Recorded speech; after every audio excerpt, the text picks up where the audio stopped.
우리가 성경을 보면 한 가지 굉장히 특이한 점이 있습니다. 많은 분들이 질문하고 있지는 않지만 굉장히 특이한 점이 성경은 구약과 신약으로 이루어져 있다는 사실입니다.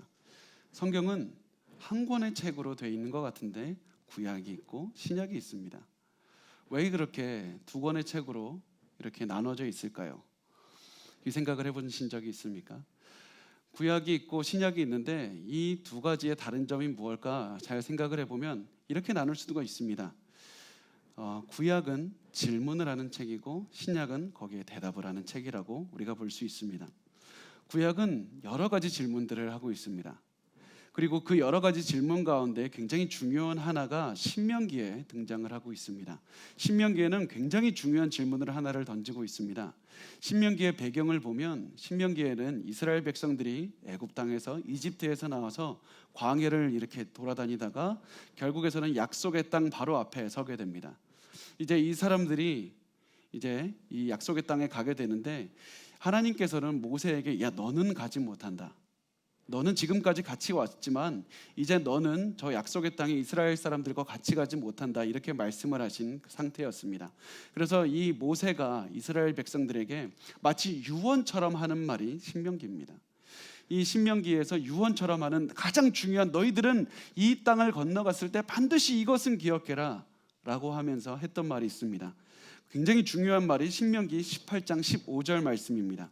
우리 같이 읽어보겠습니다. 시작.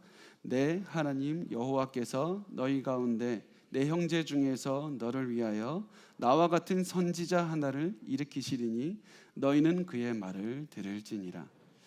미래에 하나님께서 선지자 하나를 세우실 것이다. 그런데 나와 같은 선지자를 세우실 것이라고 이렇게 얘기를 합니다.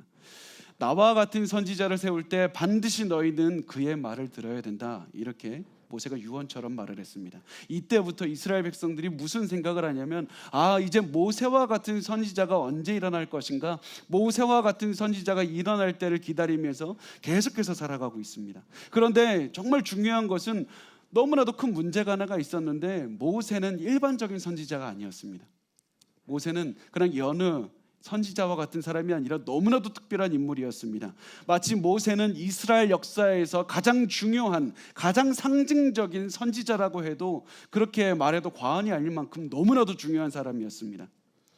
그래서 모세와 같은 선지자가 되기 위해서 모세가 했던 가장 여러 가지 중요한 일 중에 두 가지만 한번 보면, 첫 번째는 모세는 율법을 주는 사람이었습니다. 하나님께서는 모세를 통해서 법을 주셨습니다. 그래서 구약에서 보면 모세만이 하나님께서 그 법을 줄 수 있는 권한을 부여받은 사람, 이 한 사람이 모세였습니다. 두 번째, 모세는 엄청난 기적을 행하는 사람이었습니다. 엄청난 기적을 행했습니다. 그 중에서도 가장 대표적인 기적이 뭡니까? 만나를 하늘에서 내리는 기적과 홍해를 가르는 기적, 이 두 가지가 굉장히 상징적인 모세를 그 모든 기적 중에서 대표한다고 해도 과언이 아닐 만큼 중요한 기적이었습니다. 그래서 다른 여러 가지 조건이 있었지만 모세와 같은 선지자가 되기 위해서는 이 조건을 반드시 갖추어야 됐습니다. 그래서 사람들은 이제 이날 이후로부터 모세와 같은 선지자가 언제 일어날 것인가, 모세와 같은 선지자가 언제 일어날 것인가, 하나님께서 우리에게 언제 모세와 같은 선지자를 주실 것인가 계속해서 기다립니다. 그래서 모세 바로 다음에 등장한 선지자가 누굽니까? 여호수아입니다. 여호수아는 엄청난 사람이었습니다. 위대한 사람이고 능력 있고 엄청난 군인이었습니다. 그래서 이 모세와 같이 여호수아도 굉장히 위대한 일을 했는데 요단강을 건넌 일이었습니다. 너무나도 엄청난 일을 했습니다. 그런데 여호수아도 대단했지만 모세와 같은 사람은 아니었습니다. 왜 그렇습니까? 모세와 같이 율법을 주지는 못했습니다. 여기서 여호수아는 위대한 사람이지만 모세와 같은 선지자가 아니다. 그래서 사람들은 또다시 모세와 같은 선지자를 계속 기다립니다. 모세 이후로 많은 여러 가지 율법, 이 구약의 위대한 리더들이 탄생했습니다. 삼손, 기드온이 있었죠. 사무엘이 있었죠. 또 엘리야, 엘리사, 이사야 이름만 들어도 엄청난 이런 사람들이 많이 등장했습니다. 그런데 모두 위대한 사람이었지만 모두 모세와 같은 선지자는 아니었습니다. 그래서 구약이 던지는 굉장히 중요한 질문 중에 하나가 이겁니다. 모세와 같은 선지자는 언제 일어날 것인가? 하나님께서 모세와 같은 선지자는 언제 일으키실 것인가? 그것을 계속해서 구약 성경은 질문하고 있었습니다. 그런데 이 질문이 굉장히 깊어지는 때가 언제였냐면 이스라엘이 그 처한 상황이 굉장히 어려우면 어려울수록 사람들은 더 이 질문을 했습니다. 모세가 이집트에서 이스라엘 백성들을 노예 생활을 했던 때에서 구원했듯이 하나님께서 모세와 같은 선지자를 보내셔서 우리가 지금 로마에 압제를 당하고 있는 이 상황에서 어떻게 구원해 주실 것인가? 하나님 우리에게 언제 이 모세와 같은 선지자를 보내주실 것입니까? 언제 이 우리나라를 이렇게 이끌어 주실 것입니까? 계속해서 하나님께 기도했고 계속해서 구했습니다. 그리고 어느 날 이스라엘 역사에서 굉장히 중요한 인물 하나가 등장하게 됩니다. 그 인물의 이름이 바로 세례 요한이라는 사람이었습니다. 사람들이 보기에 세례 요한은 엄청난 인물이었습니다. 엄청난 인물이어서 사람들이 이 사람이 혹시 모세와 같은 선지자가 아닐까? 우리가 그렇게 기대하던 그 사람이 아닐까? 그렇게 생각했습니다. 그래서 사람들은 세례 요한에게 가서 이렇게 질문합니다. 요한복음 1장 21절 말씀입니다. 우리 같이 읽겠습니다. 또 묻되 그러면 누구냐? 내가 엘리야냐? 이르되 나는 아니라. 또 묻되 내가 그 선지자냐? 대답하되 아니라. 여기서 세례 요한에게 사람들이 묻습니다. 당신이 선지자입니까? 이렇게 묻지 않습니다. 당신이 그 선지자입니까? 성경에서 예언된 그 선지자가 바로 당신입니까? 모세와 같은 선지자가 바로 세례 요한 당신입니까? 당신이 우리를 모세와 같이 우리를 구원해 줄 사람입니까? 이렇게 질문했을 때 세례 요한은 나는 아니다. 나는 아니다. 이렇게 대답합니다. 이때 사람들은 이 사람이 아니구나. 그러면 언제 또 모세와 같은 선지자가 언제 일어날 것인가? 또다시 그 기대를 하면서 모세와 같은 선지자를 계속해서 기다립니다. 또 이때 굉장히 중요한 인물이 한 명 등장합니다. 바로 예수라는 분이었습니다. 사람들이 보기에 예수는 위대한 사람이었습니다. 대단한 사람이었습니다. 많은 기적을 이뤘습니다. 엄청난 능력을 행했던 분이었습니다. 많은 사람들을 고쳤습니다. 그래서 사람들이 보기에 이 예수님이 바로 모세가 예언한 모세와 같은 선지자가 아닐까? 이분이라면 우리를 도와주시지 않을까? 이분이라면 로마에서 우리를 건져주지 않을까? 이 질문을 계속해서 했고 성경은 이 질문에 맞다. 예수가 바로 모세가 예언한 모세와 같은 선지자라고 계속해서 얘기를 하고 있습니다. 그런데 성경은 그렇게 직접적으로 얘기하지 않고 여러 가지 상황을 통해서 굉장히 설명을 하고 있습니다. 그 방식 중에 하나가 바로 마태복음 5장 1절에 나오고 있습니다. 마태복음 5장 1절을 한번 같이 읽어보겠습니다. 예수께서 무리를 보시고 산에 올라가 앉으시니 제자들이 나아온지라. 자, 이 말씀을 보면 성경에서는 우리는 지금 종이가 굉장히 흔하고 필기도구도 굉장히 흔하지만 이 성경이 쓰여질 당시에는 종이 이런 것이 없고 굉장히 귀했습니다. 글을 쓴다는 것 자체가 굉장히 돈이 비싸고 엄청난 노력이 드는 것이었습니다. 단 한 글자도 절대 낭비하지 않았습니다. 마태가 지금 이 마태복음 5장 1절에서 예수께서 무리를 보시고 산에 올라가 앉으셨다. 산에 올라가셨다라는 말을 그냥 쓸데없이 쓰고 있는 것이 아닙니다. 성경에서 마태가 산에 올라갔다고 쓴 이유가 무엇이냐면 성경을 보면 산은 항상 하나님과 만나는 장소입니다. 하나님과 가까이 가는 장소입니다. 그래서 예를 들어 보면 아브라함이 이삭을 죽이려고 했다가 하나님께서 개입하신 장소가 산이었습니다. 또 예루살렘 성전도 산에 있었습니다. 또 엘리야가 바알 선지자와 싸운 곳도 어디입니까? 산이었습니다. 너무나도 중요하게 모세가 율법을 받은 곳이 어디입니까? 산에서 받았습니다.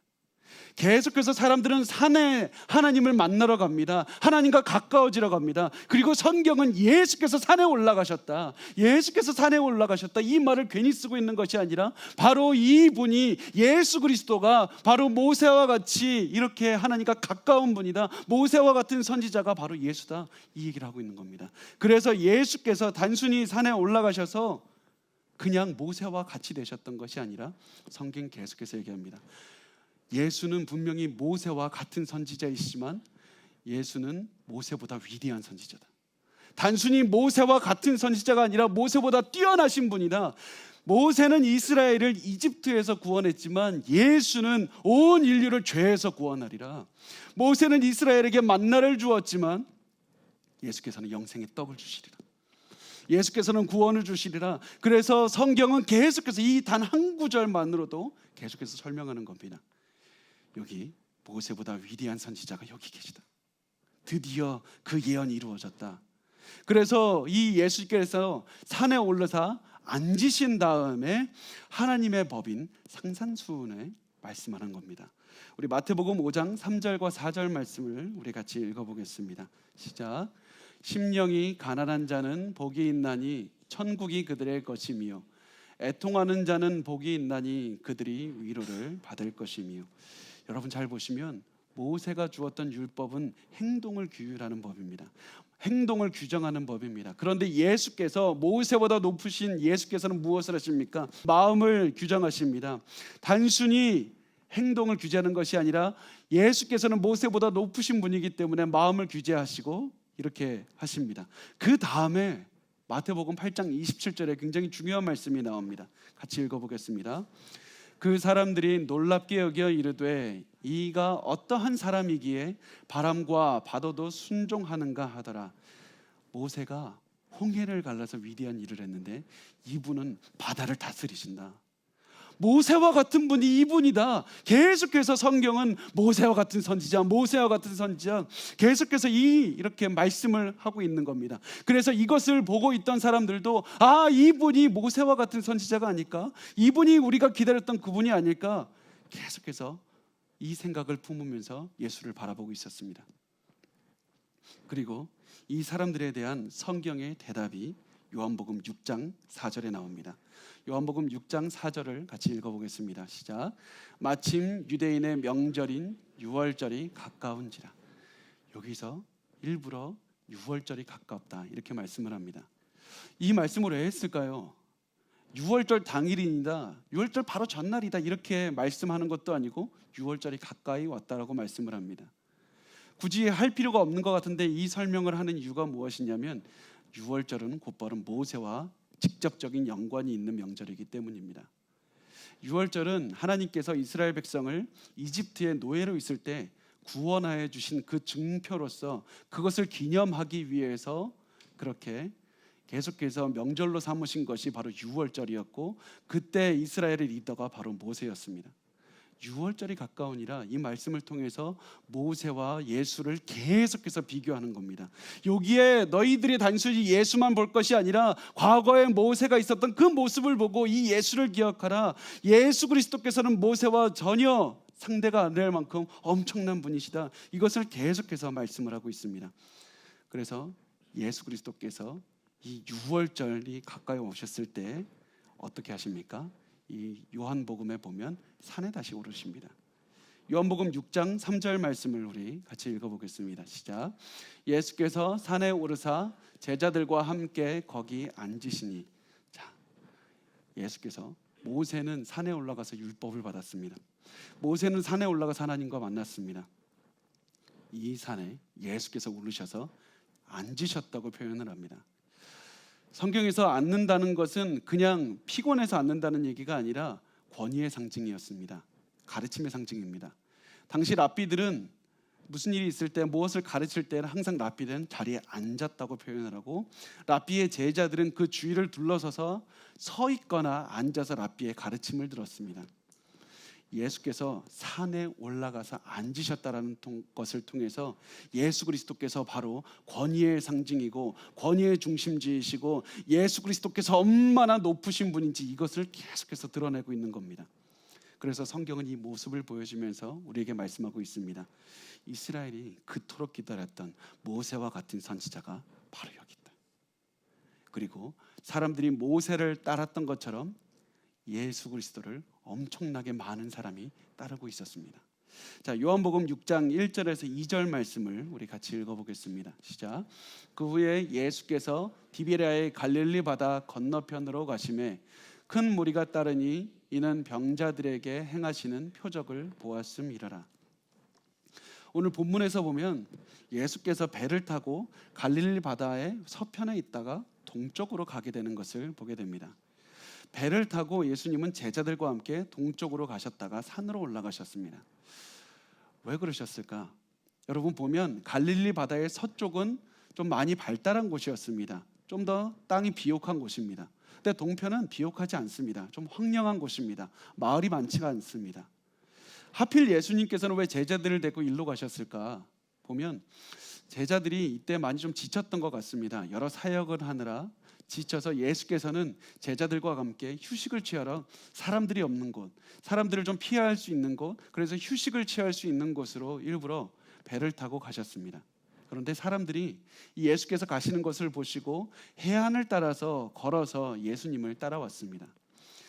이때 예수 그리스도를 사람들이 굉장히 많이 따랐는데, 엄청나게 많은 사람들이 따라왔는데 그 이유를 오늘 말씀에 보면 병 때문에, 병을 고치는 것 때문에 예수님을 따라왔다고 말씀을 하고 있습니다. 예수님이 병을 고친다는 그 소식을 듣고 나의 병도 좀 고칠 수 있으려나? 아니면 그 병이 아닐지라도 나의 문제를 예수님께 얘기해서 좀 고칠 수 있을 그런 희망을 가지고 예수님을 따라왔던 겁니다. 그래서 엄청나게 많은 사람들이 따라왔습니다. 또 그 당시에 예수님께서 유월절이 가까웠을 때 갈릴리 동편에 가셨는데, 이때가 유월절이 가까우면 사람들이 이 갈릴리 동편의 길을 통해서 예루살렘으로 가는 그런 일들이 있었습니다. 그래서 사람들이 예루살렘으로 가는 사람들과 예수님을 따라왔던 수많은 사람들이 예수님 근처로 몰려들었습니다. 이 수가 어마어마했습니다. 그래서 그 수에 대해서 마태복음 14장 21절을 말씀에 이렇게 말씀합니다. 읽어보겠습니다. 그 사람은 여자와 어린이 외에 5,000명이나 되었더라. 자, 학자들이 보통 성인 남자, 성인 여자, 어린이를 포함해서 이 수를 2만에서 2만 5천 명으로 잡고 있습니다. 엄청나게 많은 수입니다. 왜 이렇게 많은 수가 모였습니까? 단 한 가지 이유 때문이었습니다. 다 예수 그리스도께서 예수님이 병을 고친다는 그 소식을 듣고 자기의 필요를 채우기 위해서 왔습니다. 자기의 육의 필요를 채우기 위해서 왔습니다. 모든 내 질병을 치료하고 내 재정 문제를 해결하고 내 모든 문제를 해결하기 위해서, 그리고 이스라엘의 독립을 이루기 위해서 저분한테 가면 내가 문제를 해결할 수 있을까 보다. 그래서 이 사람들이 모세와 같은 선지자를 찾았던 것이고, 그래서 그 욕망을 채우기 위해서 예수님을 따라왔던 것이었습니다. 이들이 육의 문제를 채우기 위해서, 그리고 그 육의 문제를 채우기 위해서 예수님을 따랐고, 그 육의 문제를 채우는 것 위에 더 한 발자국도 앞에 나가지 못한 그 모습을 보여주고 있습니다. 그런데 예수님이 이 땅에 오신 목적이 무엇이었습니까? 단순히 이 땅에서 육의 문제를 치료하기 위해서가 아니라 하나님을 바라보게 하기 위해서, 영생을 주게 하기 위해서, 우리에게 단순히 육의 문제뿐만 아니라 영의 문제까지 바라보게 하시기 위해서 이 땅에 오셨습니다. 예수님의 목적은 인류를 죄로부터 구원하는 데 궁극적인 목적이 있었습니다. 왜냐하면 모세는 사람들에게 만나를 주고 단순히 사람들에게 먹을 것을 주었지만, 이 예수 그리스도는 모세보다 높으신 분이었기 때문에 단순히 이 사람들에게 먹을 것을 주실 뿐만 아니라 육의 문제를 치료하실 뿐만 아니라 영의 문제까지도 치료하시는 그런 분이었기 때문이었습니다. 여러분, 여기서 우리가 기억했으면 좋겠습니다. 성경은 단 한 번도 질병을 치료하게 해달라고 구하는 것을 나쁘다고 말한 적이 없습니다. 우리가 몸에 아프고 재정적인 문제가 있고 여러 가지 문제가 있을 때 그것을 예수님 제발 도와달라고 기도하는 것을 나쁘다고 한 적이 없습니다. 오히려 예수님께서는 가시는 곳마다 병자들을 치료하셨고, 가시는 곳마다 사람들을 만져주셨고, 가시는 곳마다 사람들의 관계를 다 회복시키셨습니다. 그런데 예수님께서 하셨던 것은 단순히 질병을 치료하시는 것이 아니라 질병 치료하시는 것을 통해서 예수님이 위대한 분이다, 예수님께서 예수님을 믿으면 천국으로 인도하신다, 그것을 바라보기를 원하셨던 것이었습니다. 그래서 이 성경은 계속해서 예수님은 모세와 같은 선지자일 뿐만 아니라 모세보다 위대한 선지자다, 예수님은 어떤 인간과도 비교할 수 없는 분이다, 이것을 계속해서 말씀하고 있습니다. 물론 예수님은 이 모든 것들을 회복시켜 주실 수 있지만 이것을 궁극적으로 바라볼 것이 아니라 그 뒤에 있는 영원한 것을 바라보라. 우리의 시선은 그 영적인 것을 바라봐야 된다. 우리가 만약에 예수님을 우리의 육의 문제를 해결해 주실 분, 세상의 문제를 해결해 주실 분, 거기에서 멈춘다면 예수님은 그것을 거부할 겁니다. 그러나 우리가 예수님을 그 능력을 통해서 우리의 질병도 치료해 주시고 또 우리가 기도하는 것을 응답해 주시는 그분을 통해서 더 많은 그런 하늘의 것을 바라보고 천국을 바라보게 된다면 예수님께서는 기꺼이 우리와 함께 해 주실 것이고 우리의 모든 기도에 응답해 주실 겁니다. 그래서 예수님은 우리의 시선이 이 땅이 아니라 예수님의 그 기적을 통해서 하늘로 인도되기를 원하고 계십니다. 여러분, 그래서 우리가 항상 기도하실 때는 이 땅의 목적을 두는 것이 아니라 하늘의 목적을 두고 우리가 기도하시고 사셨으면 좋겠습니다. 예수님께서는 그래서 이런 마음으로 사람들의 속으로 들어가셨습니다. 사람들이 예수님을 따라왔을 때 우리가 쉬러 왔는데 사람들이 따라왔다고 하고 싫어하셨던 것이 아니라 사람들 속으로 들어가셔서 또 그들과 함께 시간을 보내셨고 그들의 질병을 치료하셨고 그들에게 하나님의 나라에 대해서 계속해서 말씀하셨습니다. 요한복음 6장 5절 말씀 우리 같이 읽어보겠습니다. 시작. 예수께서 눈을 들어 큰 무리가 자기에게로 오는 것을 보시고 빌립에게 이르시되 우리가 어디서 떡을 사서 이 사람들을 먹이겠느냐 하시니, 예수님께서 사람들 속으로 들어가셔서 하루 종일 그들과 대화하시고 그들의 질병을 고치시고 그들의 상처를 치유하시고 그들의 모든 것들을 회복시키시다 보니까 시간이 굉장히 많이 지나갔습니다. 그러다 보니까 저녁 시간이 되었습니다. 근데 사람들이 문제가 무엇이었냐면 아무도 저녁 식사 준비를 하지 못했습니다. 아무도 저녁을 준비를 하지 못했습니다. 게다가 제가 아까 말씀드렸듯이 예수님께서 계신 그 지역은 그렇게 음식을 구할 수 있는 지역이 아니었습니다. 그렇게 황량한 지역이었습니다. 그래서 이 예수님께서 빌립에게 질문을 하십니다. 야, 이 사람들을 먹일 수 있는 음식을 어디서 구할 수 있겠느냐? 우리가 이 사람들을 먹일 수 있는 음식을 어디서 구할 수 있겠느냐? 예수님께서 이 빌립에게 일부러 질문하신 이유가 있었습니다. 왜냐하면 빌립의 고향이 그 지역 근처였기 때문이었습니다. 예수님께서 계신 그 지역 그 근처에 벳세다라는 곳이 있었는데 벳세다 출신인 벳세다가 고향인 사람이 바로 빌립이었습니다. 그래서 예수님께서는 빌립에게 야, 너 고향이 여기 근처 아니냐? 너가 이 지역을 가장 잘 알지 않느냐? 우리가 있는 이 지역에 이렇게 많은 사람이 있는데 우리가 어떻게 하면 음식을 구할 수 있겠느냐? 예수님이 이 빌립에게 물어보셨습니다. 그리고 성경은 이 질문을 하신 이유를 요한복음 6장 6절에 설명을 합니다. 우리 같이 읽겠습니다. 이렇게 말씀하심은 친히 어떻게 하실지를 아시고 빌립을 시험하고자 하심이라. 자, 우리가 이 말씀을 통해서 두 가지를 알 수 있습니다. 예수께서 빌립에게 이 질문을 하신 이유가 두 가지가 있는데 첫 번째가 무엇이냐면 하나는 빌립이 예수님이 누구인지 그것을 확인하고 싶으셨기 때문이었습니다. 지금까지 빌립은 예수님과 다니면서 엄청난 기적들을 체험을 했습니다. 엄청나게 도저히 상상할 수 없는 기적들을 체험한 빌립에게 야, 너 이때가 됐다. 또다시 기적이 필요한 때가 됐다. 너 이때 어떠한 고백을 하는지 내가 보겠다. 그런 의미로 빌립에게 야, 빌립이야, 우리가 이제 어떻게 해야 되겠느냐? 이렇게 질문을 하셨습니다. 그리고 이 질문을 하신 두 번째 이유는 바로 우리를 위해서였습니다. 왜 우리를 위해서 이 질문을 하셨냐면 사람들이 이렇게 생각합니다. 이때 어떠한 인간의 방식으로 이 문제를 해결할 수 있는 방식이 있지 않았을까? 그런데 예수님께서는 이 질문을 하심으로써 우리가 이 빌립의 대답을 듣게 하심으로써 이 문제는 인간의 능력으로는 해결이 불가능한 문제다.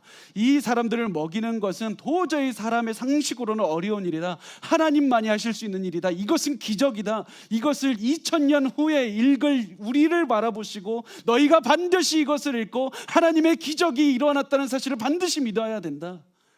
그래서 예수께서는 이 작은 질문을 하실 때조차 우리를 생각하시고 이 질문을 하셨다는 사실입니다. 그래서 예수님은 우리를 생각하시고 빌립에게 이 질문을 하셨습니다. 그리고 빌립은 이렇게 대답합니다. 요한복음 6장 7절 말씀입니다. 우리 같이 읽겠습니다. 빌립이 대답하되 각 사람으로 조금씩 받게 할지라도 200데나리온의 떡이 부족하리이다. 이 말이 어떤 얘기냐면 빌립이 이렇게 얘기를 하는 겁니다. 우리가 200데나리온을 써도 사람들에게 조금씩밖에 음식을 주지 못할 겁니다. 이 얘기는 200데나리온이라는 엄청난 돈을 써도 이 사람들 못 먹입니다. 예수님 안 됩니다. 이 얘기입니다. 200데나리온이라는 돈이 얼마라고 보면 되냐면 한 데나리온은 일꾼 한 명이 일해서 벌 수 있는 돈이라고 보시면 되겠습니다.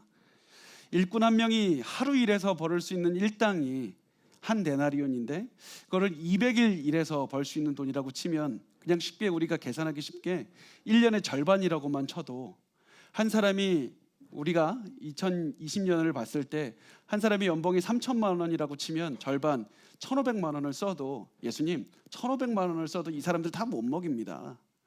우리가 그렇게 많은 돈을 써도 이 사람들을 못 먹이는 돈입니다. 결국 무슨 얘기를 하는 거냐면 이들을 먹이는 건 불가능합니다. 예수님 이거 어떻게 합니까? 기적밖에는 방법이 없는데 우리로서는 방법이 없습니다. 이때 예수님의 다른 제자가 예수님께 말을 합니다. 요한복음 6장 8절에서 9절 말씀입니다. 같이 읽겠습니다. 제자 중 하나 곧 시몬 베드로의 형제 안드레가 예수께 여짜오되 여기 한 아이가 있어 보리떡 5개와 물고기 2마리를 가지고 있나이다. 그러나 그것이 이 많은 사람에게 얼마나 되겠사옵나이까? 안드레가 나서서 이렇게 얘기를 합니다. 예수님 한 어린이가 있는데 도시락 싸왔습니다. 도시락 가져왔습니다. 그러면서 이 어린이가 보리떡 5개와 소금에 절여서 건조한 작은 물고기 2마리가 있습니다. 이렇게 얘기를 하는 겁니다. 그리고 이때 이제 보리떡 5개를 우리가 막 굉장히 큰 것으로 생각하는데 작은 크래커처럼 작은 것이라고 보시면 되겠습니다. 이 예수님께서 이 하신 질문에 왜 사람이 이렇게 대답했을까 보면 아마 예수님께서 제자들에게 이렇게 말씀하셨던 것 같습니다. 너희가 사람들 사이로 한번 들어가 봐라. 먹을 게 있는지 한번 사람들한테 한번 물어보고 사람들이 혹시 먹을 걸 가져온 사람이 있는지 그래서 그 사람들이 얼마나 가져왔는지 한번 너희가 알아보라고 하시면서 사람들 사이로 들여보내신 것 같습니다. 그런데 이때 결국에서는 제자들이 와서 이 안드레가 와서 하는 말이 예수님 사람들 먹을 거 하나도 없습니다. 결국 찾은 게 어린애가 도시락 하나 싸왔습니다. 그게 전부였습니다. 이렇게 얘기하면서 그냥 떡도 아니고 보리떡이라고 얘기를 하는데요. 보리떡이라는 말이 사실은 굉장히 더 중요한 의미가 있습니다. 보리는 그 당시에 가장 가난한 사람들이 먹었던 음식이었습니다. 그냥 뭐 고기를 먹어도 정말 이것이 먹어도 배가 고플 텐데 떡도 아니고 보리떡입니다. 예수님. 뭐 도저히 먹을 게 없습니다. 이런 의미를 가지고 있습니다. 그래서 이렇게 작은 음식을 가지고는 아무것도 할 수 없습니다. 이렇게 고백을 했을 때 사람의 능력으로는 다 불가능하다고 했을 때 이제 예수님께서 지시를 내리십니다. 요한복음 6장 10절 말씀입니다. 우리 같이 읽겠습니다. 예수께서 이르시되 이 사람들로 앉게 하라 하시니 그곳에 잔디가 많은지라 사람들이 앉으니 수가 5,000명쯤 되더라. 자, 예수님과 사람들이 있던 산에는 푸른 잔디가 많았다. 이렇게 말씀을 합니다. 그리고 예수님께서는 사람들에게 50명씩 100명씩 그룹을 지어서 앉게 하셨습니다. 이렇게 했기 때문에 이 요한이 수가 몇 명이 되는지 그것을 알 수 있었던 것이었습니다. 그래서 사람들에게 그룹을 지어서 이렇게 앉게 한 다음에 예수님은 자리에 앉아 있는 사람들에게 이 사람들에게 제자들을 통해서 음식을 나눠 주게 하셨습니다. 자, 11절 말씀입니다. 우리 같이 읽겠습니다. 예수께서 떡을 가져 축사하신 후에 앉아 있는 자들에게 나눠 주시고 물고기도 그렇게 그들의 원대로 주시니라. 여기서 우리가 집중해서 볼 말은 원대로 주셨다. 그들이 바라는 만큼 주셨다. 많은 사람들이 어떠한 사람은 많이 달라고 그렇게 했을 때 우리가 좀 부족하니까 정량을 줘야 됩니다. 이런 것이 아니라 원하는 만큼 계속해서 나눠준 겁니다. 사람들이 원하는 만큼의 떡과 물고기를 나눠주셨다 이렇게 말씀합니다. 또 12절과 13절에 이렇게 말씀합니다. 같이 읽겠습니다. 그들이 배부른 후에 예수께서 제자들에게 이르시되 남은 조각을 거두고 버리는 것이 없게 하라 하시므로 이에 거두니 보리떡 5개로 먹고 남은 조각이 12바구니에 찼더라. 자, 여기서 우리가 강조해서 볼 것은 그들이 배불렀다. 넘치게 먹었다. 하나님께서 이 시간에 이렇게 일을 하셨는데 넘치게 하나님께서 주셨다. 사람들은 조금도 부족하지 않았을 뿐만 아니라 넘치게 먹어서 12바구니만큼 남았다고 이렇게 말씀을 합니다. 왜 12바구니만큼 남았을까요? 분명히 하나님께서 넘치게 주셨다는 의미도 있지만 이제 이것을 나눠주느라 먹지 못한 제자들을 위해서 이제 먹게 하신 것이었습니다. 예수님은 엄청난 기적을 베푸셨고 사람들에게 배부르게 먹으셨지만 단 하나도 한 치의 오차도 없는 정확하게 주신 기적이었습니다. 그래서 예수님께서는 이 자리에 있는 모든 사람을 위해서 충분한 음식의 양을 주시고 단 하나도 남기지 않게 하셨습니다. 여기서 우리가 두 가지를 기억했으면 좋겠습니다. 첫 번째가 무엇이냐면 예수님은 한 어린이가 가지고 있었던 작은 도시락을 사용하셔서 2만에서 2만 5천 명을 먹이셨다는 사실입니다. 모세와 같은 선지자이신 예수님께서는 아무리 작은 것이라도 사용하셔서 엄청난 일을 이루신다. 우리는 너무나도 잘 알고 있지만 너무나도 많이 잊고 살아가는 것입니다. 사람들은 이렇게 생각합니다. 나는 돈이 없고, 나는 배운 게 없고, 나는 나이가 적고, 나는 나이가 많고, 나는 몸이 안 좋고, 나는 불편해서 아무것도 할 수가 없습니다. 나는 불가능합니다. 이 상황은 도저히 내가 넘을 수 있는 상황이 아닙니다. 이렇게 말을 합니다. 나는 능력이 없습니다. 그런데 여러분, 만약 그렇게 생각하신다면 저를 보십시오. 저는 하나님께서 저같이 아무런 능력도 없는 사람을 사용하셔서 복음을 증거하게 하셨고, 저같이 아무것도 없는 사람을 사용하셔서 복음의 강력함을 증거하게 하셨다면 하나님께서는 분명히 여러분을 통해서도 일하실 수 있습니다. 하나님이 저를 통해서 일하셨다면 여러분을 통해서 물론 반드시 일할 수가 있습니다. 그래서 여러분께서 여러분 앞에서 아무리 큰 어려움이 있고, 아무리 큰 사람들이 여러분을 압제하고 있고, 큰 환경 가운데 힘들어하고 있다 할지라도 여러분, 그것은 원래 처음부터 중요하지 않은 겁니다. 여러분의 어려움이 크건 작건 그거는 원래 처음부터 중요하지 않은 것이었습니다. 원래 여러분의 능력으로는 아무것도 할 수 없는 것이었습니다. 우리가 할 수 있는 것은 하나님께 의지했을 때 하나님께서 우리를 통해서 다 이루어 주시는 것밖에 없는 것입니다. 예수님은 이 오병이어의 사건이 인간의 능력으로는 불가능하다고 하셨고, 또 우리 앞에 있는 모든 환경이 인간의 능력으로 넘어갈 수가 없는 겁니다. 단 작은 것조차, 제가 이 성경을 그냥 드는 것조차 하나님께서 허락하지 않으시면 하지 못하는 겁니다. 그런데 우리가 이 우리의 약함을 보고 하나님만이 할 수 있습니다. 예수만이 할 수 있습니다.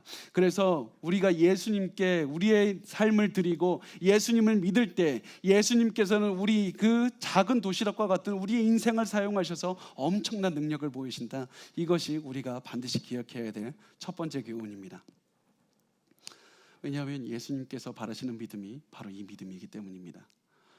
두 번째는 예수님이 주셨던, 기적을 통해서 주셨던 떡과 물고기의 양이 정확했다는 사실입니다. 거기 있었던 그 수많은 사람들이 다 먹고 배부르게 먹고 남은 양은 하나도 없었습니다. 아무것도 버릴 것이 없었습니다. 예수님께서 베풀어 주신 기적은 정확하게 단 하나도 부족함이 없었습니다. 우리가 기도하고 예수님께 구하면서 살아갈 때가 있습니다. 예수님 나에게 베풀어 주십시오. 나의 기도에 응답해 주십시오. 이렇게 했는데 때로는 내가 느끼기에 예수님 왜 나에게 이렇게 충분하게 주시지 않습니까? 나에게 이렇게 넘치도록 베풀어 주시지 않습니까? 이건 부족합니다. 이렇게 할 때가 있습니다. 그런데 여러분 기억하십시오. 예수님께서는 여러분의 모든 필요와 여러분의 모든 간구를 우리가 구하기 전부터 이미 알고 계십니다. 그래서 우리가 기도했을 때, 우리에게 주셨을 때, 우리가 만약에 조금 받게 하셨다면 예수님께서 보시기에 그만큼면 충분하기 때문에 우리에게 그만큼만 주신 겁니다. 예수님의 기적은 항상 여러분에게 충분하게, 여러분을 가장 사랑하시는 예수님께서 넘치도록 항상 베풀어 주시는 분입니다. 그래서 우리가 아무리 어려운 상황이 오더라도 걱정하지 마시고요. 이만큼 베풀어 주신 예수님은 우리에게 이만큼이면 충분하다고 여기기 때문에 이만큼 주셨다라는 그것을 믿고 우리가 감사하며 우리가 만족하며 살았으면 좋겠습니다. 자, 이제 이 예수님께서 이 엄청난 오병이어의 기적을 베푸셨습니다. 그런데 문제가 여기서 한 가지 시작이 됩니다. 예수님께서 기적을 베풀어 주신 것은 이 기적을 통해서 하나님을 바라보라고, 천국을 바라보라고, 영생을 바라보라고, 이것을 하기 위해서 예수님께서는 이 사람들에게 먹여주셨는데 사람들은 그것이 아니었습니다.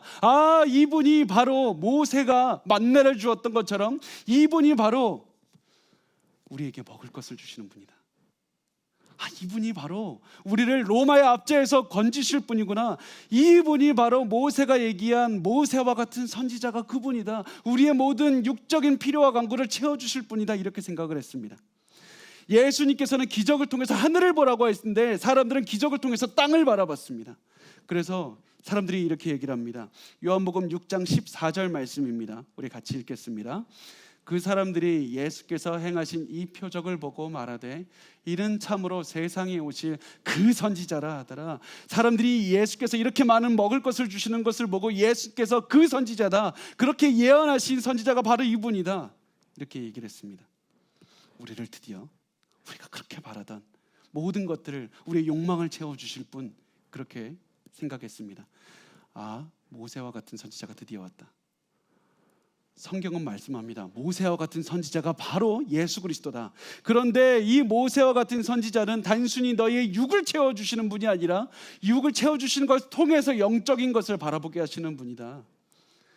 이분은 모세처럼 로마의 압제에서 구원하실 분이 아니라 모든 죄에서 구원하실, 모든 사망 권세에서 구원하실 그 예수 그리스도, 천국으로 이끌으실 분이다. 이렇게 계속해서 성경은 말씀하고 있습니다.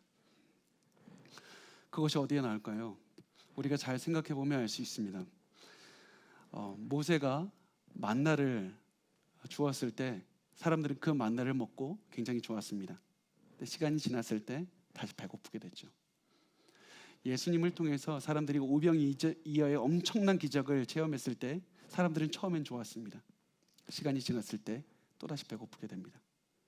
예수님께서는 이 오병이어를 통해서 세상에 영원히 먹고 배부르라, 이것을 말씀하셨던 것이 아니라, 이 땅에서 너희가 이것을 바라볼 것이 아니라 나와 함께 있으면 영원히 목마르지 아니하고 배부르지 아니하리라, 이 땅의 것을 통해서 하늘의 것을 바라보기를 원하셨던 것이 바로 예수 그리스도의 기적이었습니다.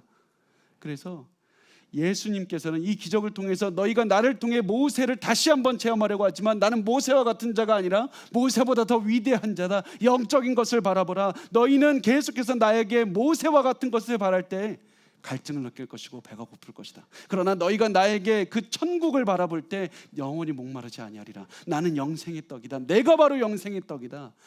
너희가 구할 만나는 바로 나다. 이 말씀을 하셨던 것이었습니다. 여러분, 우리가 이 말씀을 보면서 기억했으면 좋겠습니다.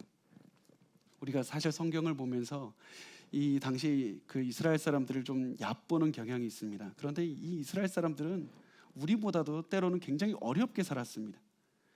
그냥 누가 와서, 로마 군인이 와서 갑자기 폭행을 하고 죽인다고 해도 어떻게 대꾸할 수 없는 상황들도 있었습니다.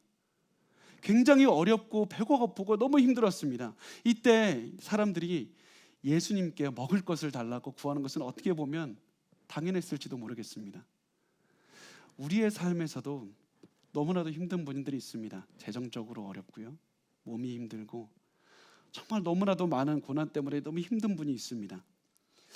이 상황을 여러분 이겨내게 해달라고 기도하는 것은 너무나도 중요합니다. 너무 중요합니다. 그리고 하나님께서 여러분에게 그 기도에 응답해 주시기를 제가 매일매일 기도하고 있습니다. 그러나 여러분, 그것을 통해서 우리가 이 땅을 바라보는 것이 아니라 그것을 응답해 주시는 것을 통해서 우리가 하늘을 바라봤으면 좋겠습니다. 천국을 바라보십시오.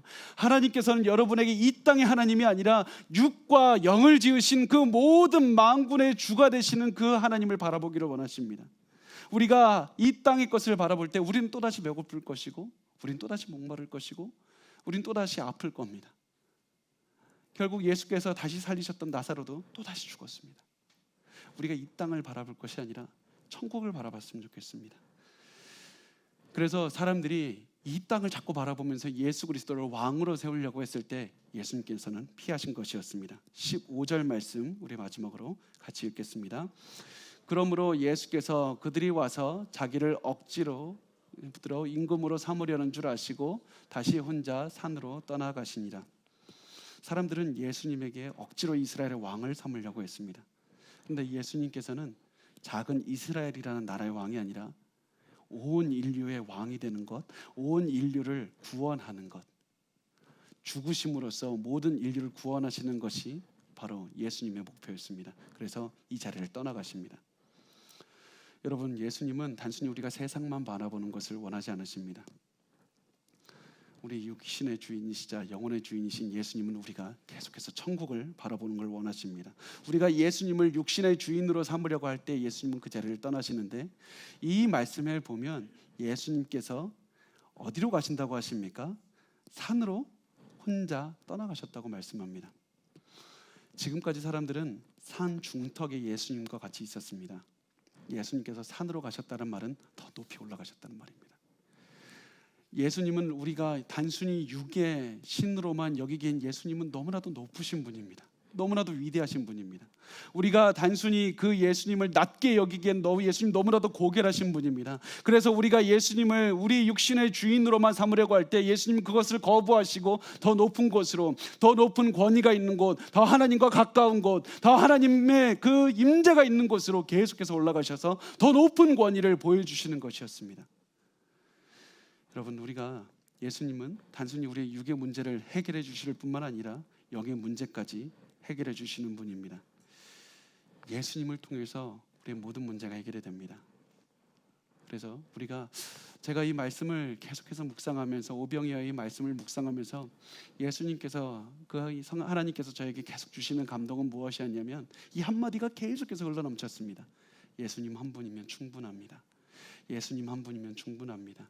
예수님을 통해서 내가 무엇을 얻는 것이 아니라 내가 예수님과 같이 있으면 여러 육신적인 것도 하나님께서 고쳐주시고 나의 삶을 인도해 주시고 영적인 문제까지 치료해 주시는 예수님 한 분이면 충분합니다. 한 설교자가 이렇게 얘기를 했습니다.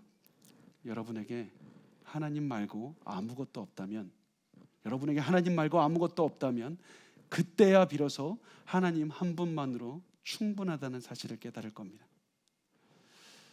여러분, 우리 손을 봤을 때 하나님 도저히 아무것도 남지가 않았습니다.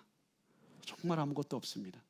이렇게 할 때 하나님께서는 지금부터 시작이라고, 지금부터 하나님 한 분만 있으면 너희 삶에 어떠한 기적이 체험이 되고 그것을 통해서 단순히 우리의 몸과 우리의 상황을 고쳐주시는 분일 뿐만 아니라 우리의 영적인 문제까지 해결해 주시는 하나님 한 분만으로 충분하다는 사실을 우리에게 알려주실 겁니다. 우리의 삶을 예수님께서는 오병이어의 기적으로 채워주실 겁니다. 조금 있으면 예수님의 탄생을 이제 기념하는 12월 25일이 됩니다. 우리가 예수님께서 우리의 모든 육의 것을 응답하시는 분일 뿐만 아니라 우리를 천국으로 인도해 주시는 그분이 왔다는 사실을 우리가 기억했으면 좋겠습니다. 올 한 해 코로나 때문에 너무 고생이 많으셨습니다. 너무 고생이 많다 보니까 때로는 우리 마음이 이 땅의 것을 자꾸 바라보게 되지는 않은지 모르겠습니다. 우리가 이 2020년을 마무리하면서 이 땅의 것, 하나님 이 땅의 것으로 언제 해결해 주실 겁니까? 분명히 이것은 중요하지만 우리가 궁극적으로 여기 이 땅에 초점을 맞추는 것이 아니라 우리를 결국에서는 구원해 주신, 결국에서는 천국으로 이끌어 가실 예수 그리스도께 시선을 맞추고 그 12월 25일 그날을 기념하면서 준비했으면 좋겠습니다. 예수께서 오셨습니다. 예수께서 여러분을 이 땅에서 결국에서 모든 문제를 해결하시고 천국으로 이끌기 위해서 예수께서 이 땅에 오신 그날을 기억하고 우리가 감사하면서 예수 그리스도 안에서 만족하면서 사셨으면 좋겠습니다. 모세보다 크신 이가 우리에게 오셨습니다. 자, 우리 같이